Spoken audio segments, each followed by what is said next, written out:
Hi everyone, I just wanted to take a couple of minutes to answer a few questions that I've had by email, and I thought they might help you out. So I'm on the page that has the content for the culminating activity, and the first part is talking about an annotated bibliography, and I had a question or two about this, and basically it's just a way for you to record the research that you've done so far.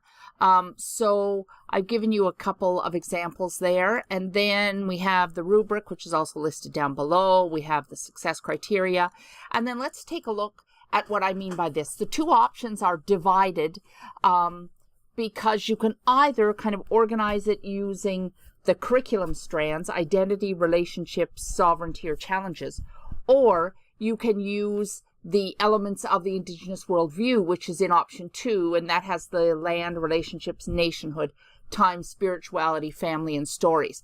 The only reason that you might choose one over the other is that you think it'd be easier to organize it that way. Honestly, if I was going to do it, I might use the Indigenous worldview just because I don't know, when I do any work in the area, that's the kind of organization that makes sense to me.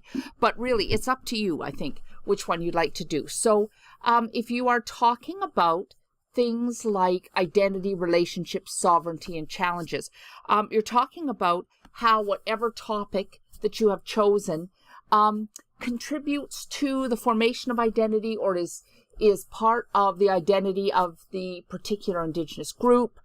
Maybe it works in some ways against the identity. You might talk there about stereotypes as well. You can talk about like different elements of identity, like you could talk about an aspect of Indigenous worldview, or you could talk about the sacred circle or sacred teachings, any of that kind of stuff. Relationships would be talking about that idea that really is sort of expanded in the Indigenous worldview about how relationships are so important to most Indigenous communities. So you might talk about either how relationships are formed and how those are important, or how relationships were broken and are being healed, something like that. Sovereignty is talking about a little bit about nationhood. So you see how these really do kind of interconnect, and that's why choosing one or the other is mostly about the way that you might organize your thoughts. So sovereignty is talking about nationhood. It's talking about being able to make rules about how a society works, about being able to make choices. So sometimes you hear nothing about us without us, meaning that there are no decisions that should be made about an Indigenous group of people without the Indigenous group having some say in that. So sovereignty is about laws, it's about borders, it's about land, it's about discussions, focus groups. It could be things like natural resources, things like that. And then challenges, I think, is kind of self-explanatory.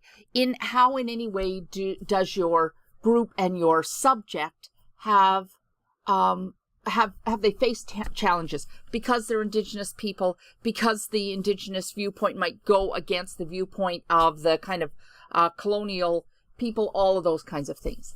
Now, if you've chosen option 2, then you will basically be talking about the same things but dividing it up differently. So talking about land and the importance of land and how the land is being used or how the land is being reclaimed or whatever. Relationships I talked about above, where you might be talking about, you know, the importance of the interconnectedness of things.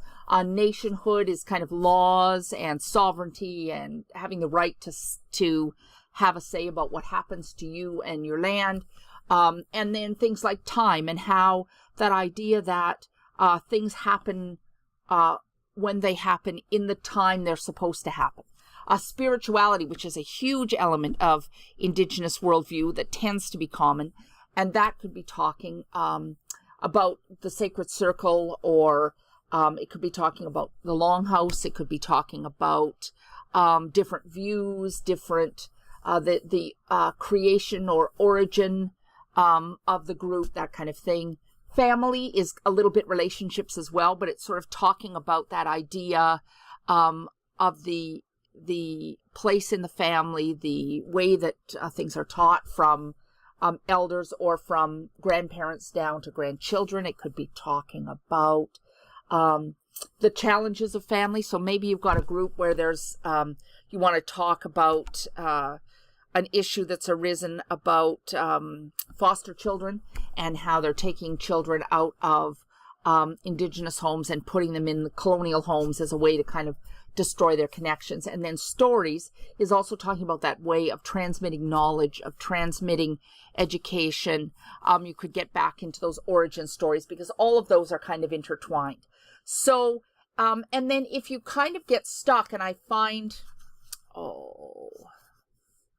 sorry, I wasn't moving my mouse there. I talked too long. So if some of these get a little bit intertwined in your presentation, it's all right. I'm not upset about that because the interconnectedness of all things is really important. And all of these should connect to one another. So if you end up talking about identity challenges and then, spirituality and they interconnect or overlap one another, I'm all right with that. So hopefully that will give you an idea of some of the things that I'm looking for here. And I have these set out this way because I want to make sure that you are not just focusing too much on one thing and getting a kind of overview of what you're looking at. So I hope that helps you and good luck on your project. And thanks for hanging in with me so long. You're almost there. Thanks.